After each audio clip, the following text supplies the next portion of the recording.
Is that going to be full out?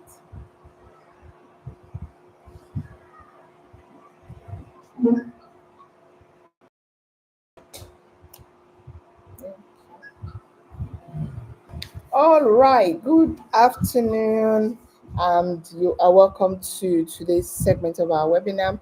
And we're going to be concluding on our discipline series. And if you're just joining us, hey, you are welcome to our channel. You are welcome, you're welcome, you're welcome.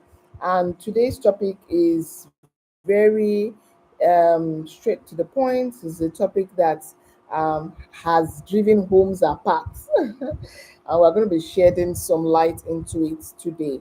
So I want you to stay with me, share the link with your friends and family, and get them to come in and participate with us and learn. I wanted to say a thing or two, but you learn more than a thing or two. So get other people to come in and join us to be a part of today's webinar. Like I said, it concludes our webinar series. If you joined us on Monday, on Wednesday, Tuesday, Wednesday, and today is Thursday. That's three times or days in a row. So if you joined us, thank you very much, and I'm sure you got good value for your time. And we are going to be diving into our curriculum, our learning outline for today.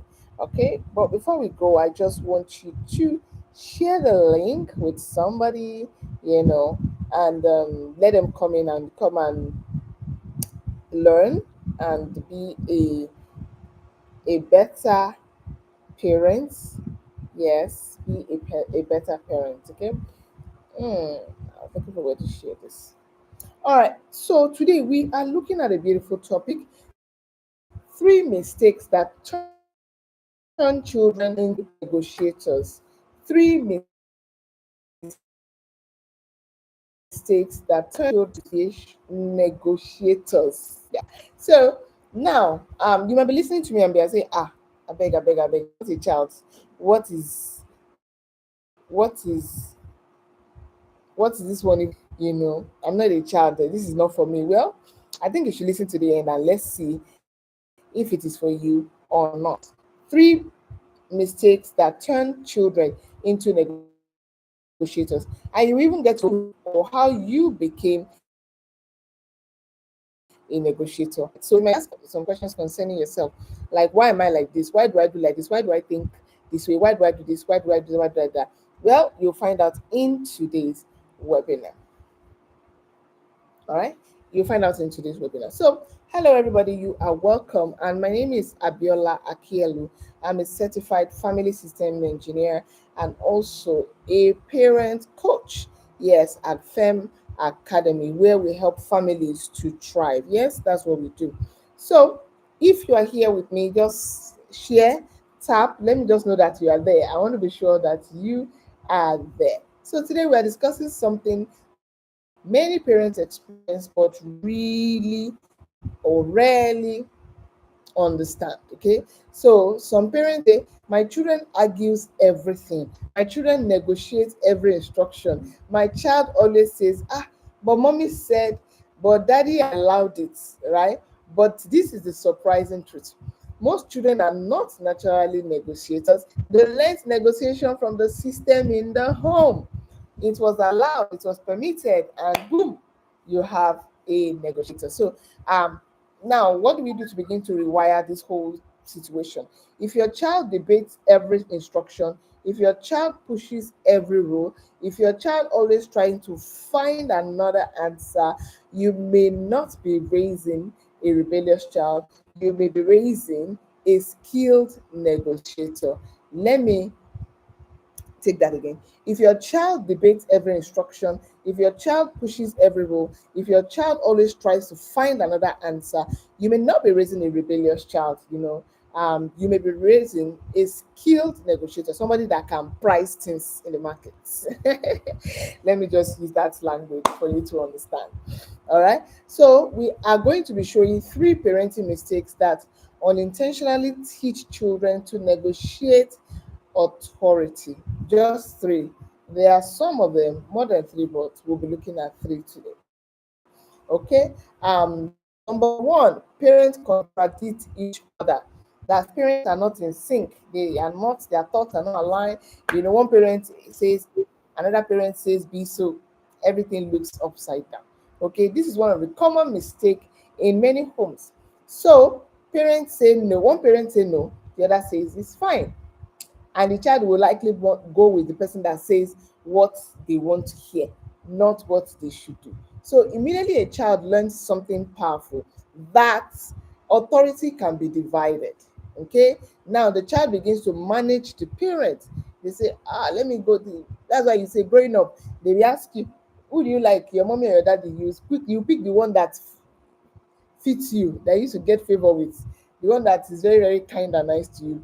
That's the one you pick. And once you begin to do things like that, children will begin to pick the side that favors them. That is good parenting. It's going to sabotage your parenting effort energy. I'm not sure you want that. Okay. All right. So maybe when how do we solve that? How do we look into that? When a child comes to mommy and instead of mommy says, oh yes, it's good, it's okay, mom can say something like, let me ask dad, what did daddy say? Or have you asked dad?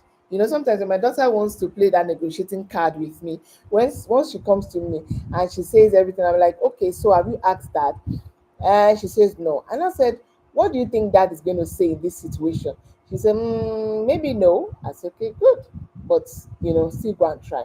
So she goes to dad and dad says no. All right. And that way we have our uniform parenting. It didn't always used to be like that. It didn't always used to be like that. But hey, that is where we are now. And if you are asking, oh, can this be me? Yes, it can be you and even more. All right. Okay. So, children are very intelligent observers. They pay attention to everything. Children listen to what you do, or they pay more attention to what you do than what you see. All right. And they are most likely going to replicate what you do than what you see. And that is why, if your action is not corresponding with your speech, your children will go more with your action, all right, than your speech. They'll go more with your action. All right. That is how patterns are being formed. All right.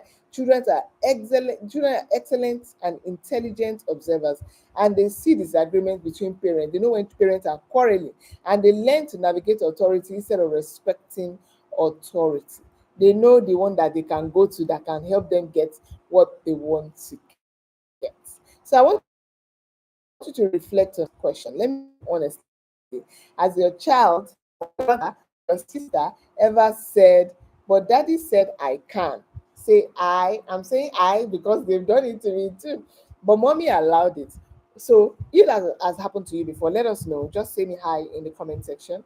And I know that that's, happened to you. And I'm not alone. I just want to be sure that I am not alone.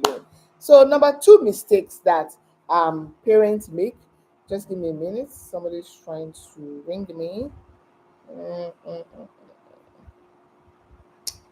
mm. Give me a minute, please.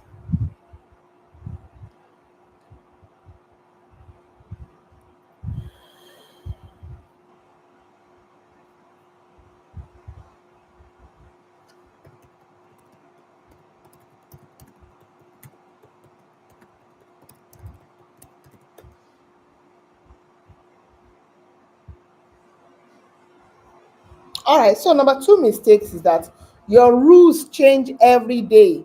You are not consistent. Today you mean A, tomorrow you mean B. Children, they will play with you. They will do it like all right. So if you have inconsistent rules, for example, today the child is allowed to do something, tomorrow it is forbidden.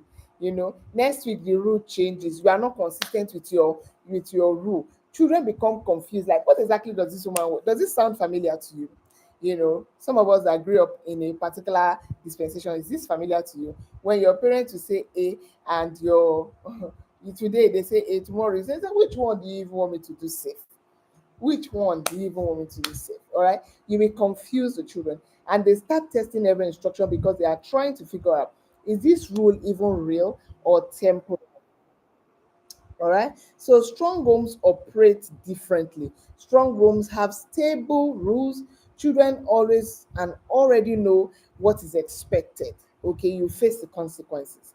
Like today in the house, my daughter used a portion of water that she was not more than a portion of water that she was not supposed to use. I said, okay, you know the rules. Just take the buckets, go and fetch another one. Go and get another water because somebody put the water there for a calculated time. All right. So you cannot come and now spoil somebody else's work. So children already know what is expected. Like I say, most of the time in my life, children thrive under consistency. If you are inconsistent, you will stress out the child and they will not listen to you. They'll just be like, oh, that man, don't worry. It will soon fade off, Gary. That thing that is doing it will not last. Okay?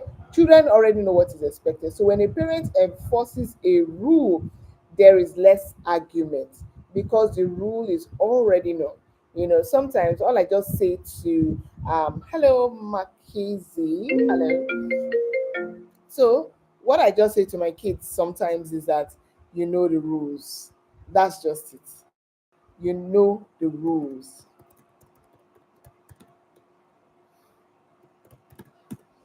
That's what I just say. I say you know the rules. So once I say they understand.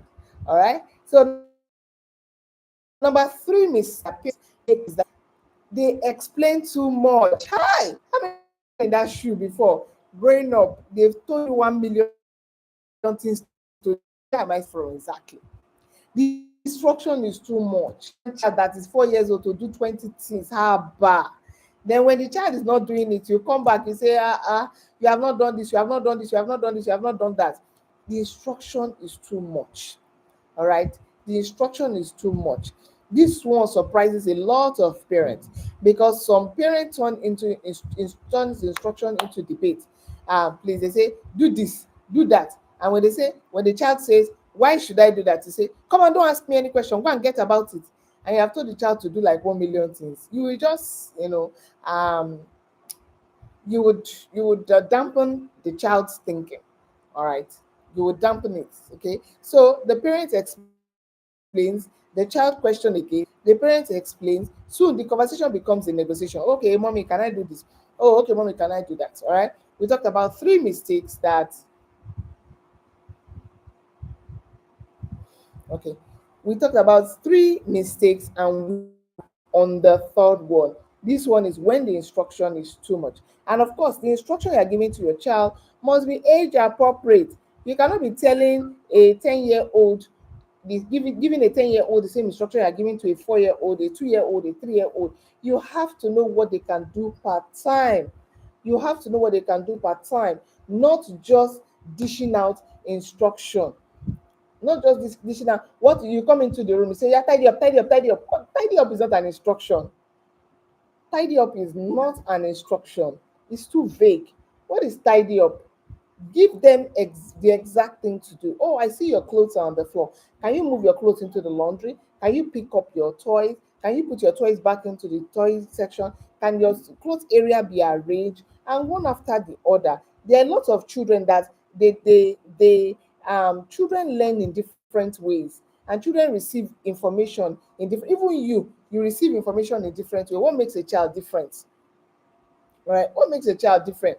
So children have different learning capacity, different learning. Sometimes, like my daughter now, we're still working on her attention span. So when we want her, maybe she's doing homework and she has three homework, instead of doing everything at a stretch, we'll break it down. So she does one now, then she does another one. Once she finish one, she will take a break, probably go and ride her bike outside and come back, or take a walk or do something and come back. We continue, then we continue again. Before you know what's happening, we are done. Compared to just saying, oh yeah, go and do your three homework, it's vague. They will not be able to comprehend at that time. You have to understand the kind of child that you are raising at different seasons, at different times. Okay? All right. So the parent explains again. Soon the conversation becomes negotiation. Children do not need endless debate. They just need clear leadership and clear guidance. And sometimes you can just drop as much as an SOP. You'll be surprised. Put your clothes here. flush the toilet when you are done, remove your toys and put it here, remove your books and put it in the right place. Like if you can see behind me, you see there's a poster there that says everything in the right place. Is a campaign that we intentionally started running in our house to ensure that the house is tidy. So instead of saying, pack up, pack up, pack up, there's a poster in different corners of our house that says everything in the right place. So when you're done playing with your toys, take it back to the right place. Anything you don't put in the right place will go to jail. So, like, we just released some toys from jail recently, and if you don't pack up, they are going back to jail. So you have to ensure that you pack up. All right. So this is the rule. Clarity removes unnecessary argument when things are clear. And when your child responds to you in a way that you don't like, you ask yourself a question: what is this behavior telling me? What am I supposed to do with this behavior? Is this behavior a cry for guidance? Is this behavior a cry for help? Is this behavior a cry for love? What exactly is this behavior telling me? Somebody reported a caregiver to me, recently. And she was like, what can I do? What should I do? And all of that. And I said to her that you need to find out what this behavior your child is behaving now. What does it mean? What is it telling you? What is it asking you to do? You need to ask. You need to ask. Sit down with her and study. She said, oh, she's just making friends with different people that she does not know. I said, well, it's normal for that age to make friends. Number one, she left her parents, left her family, left everybody to come and be with you. Now she's looking for friends. You are too old for her to talk to. The child she's taking care of is too young. So she's looking for people at her level to discuss with, to gist with. I mean, there will always be gist. So she's looking for somebody at her level. You are not at her level. No matter how you see, you want to take it, you are not at her level. So she would definitely still look for somebody. You don't even know the last time she saw her parents, or even before she left her hometown. Probably she was just told, oh, you're going to Lagos tomorrow. So she didn't even have a nice time to say goodbye to her friends. She didn't even have a time to, see her friends before leaving to come home. All right. So imagine a child in that situation. That is quite a lot of trauma. Hello, Fiona. Nice to see you. Thank you. And so I was able to help her with clarity to help her understand that probably she's just missing her age group and her peer groups. Imagine she has one friend that she talks to, right? Imagine she has one person that she's talking to. Probably she will not have experienced or seen that behavior. Today, we are talking about three mistakes that parents do to make their children negotiators. All right. And we have taken number three. We talked about number one,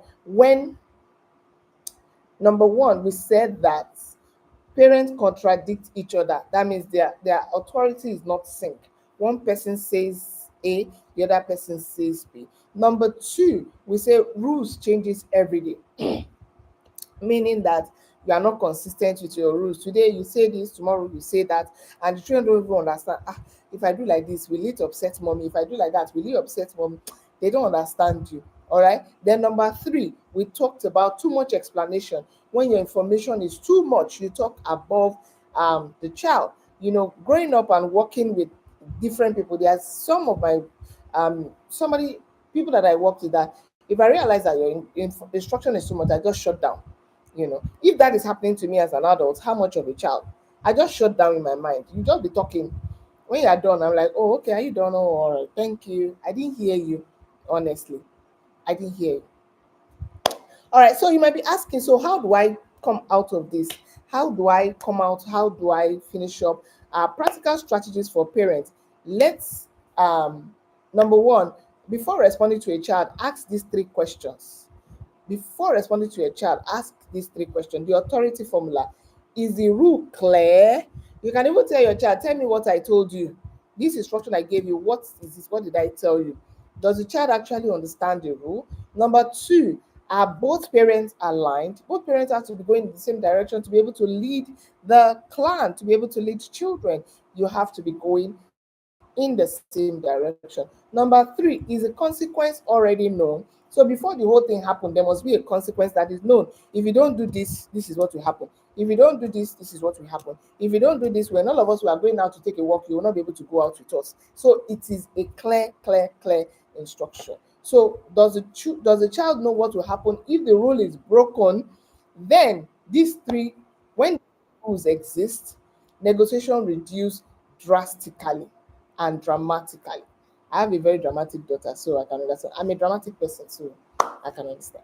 All right. So I know that tonight, this evening spoke to you, and you picked a thing or two from what we shared today. Okay, we picked a thing or two from what we shared today. So let me leave you with this powerful truth: children are excellent negotiators, but they should not be negotiating authority. Authority should be clear, it should be stable, it should be unified.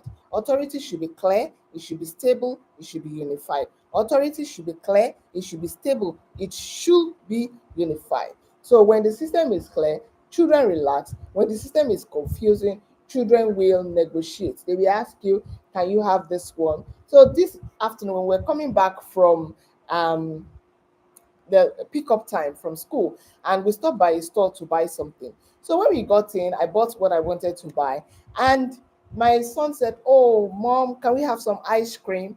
I said, "No, that's not what we came here to buy. We came here to buy this, and this is what we're going to get." Because I'm also letting them to understand, keeping your mind on something, ability to focus, and all of that stuff. So they went again. My daughter went again and came back and said, "Mom, can we have some ice cream?" I said, "Mimi, you know the rules." The moment I said, "You know the rules," she just kept calm. So my son came and pointed to a particular biscuit and said, "Mom, I've never eaten this before." And I said, "Oh." I said, "What did we come here to buy?" He mentioned what we came here to buy. I said, "That's what we are buying, and we're leaving. We didn't plan to buy this. So we plan to buy what I have, and that is what we are buying." And I told him that, "Do you understand?" He said, "Yes, mom." I said, "Can we go now?" He said, "Yes, mom." And that was how we left. As we were about to leave the store, an elderly man was by, not like an elderly, young guy was by the door and watched the conversation. I said, "Madam, please, can I buy it for him?" And I said, "No, thank you." He said, "Okay." Yeah, and it was like, okay.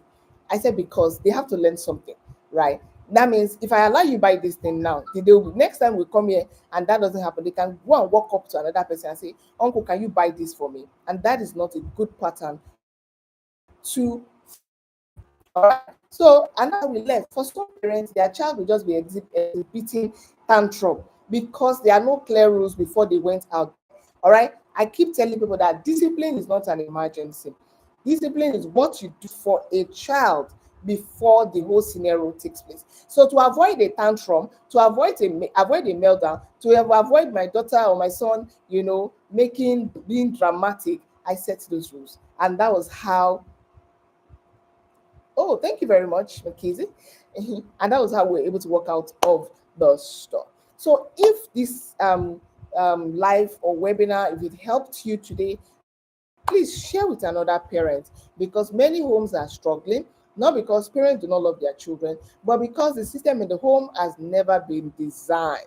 So you can watch more of our video on our YouTube channel at My Fem Academy. Of course, you can see my pretty face when you get there, and you can log in. All right. We have tons of video from discipline to marriage to relationship to quite a lot on that our channel. So you want to go there, subscribe to the channel, and watch any video of your choice that direction that you want to go. Just search for Fem Academy, FIRM Academy, or My Fem Academy.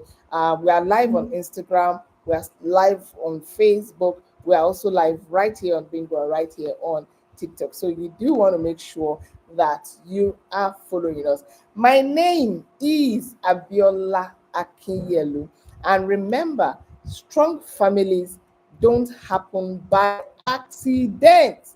They are built by design. Let me say that again. Strong families don't happen by accident, they are built by design. So, thank you for spending your afternoon with me. I'm super, super, super grateful. And until I come your way again, in our next life.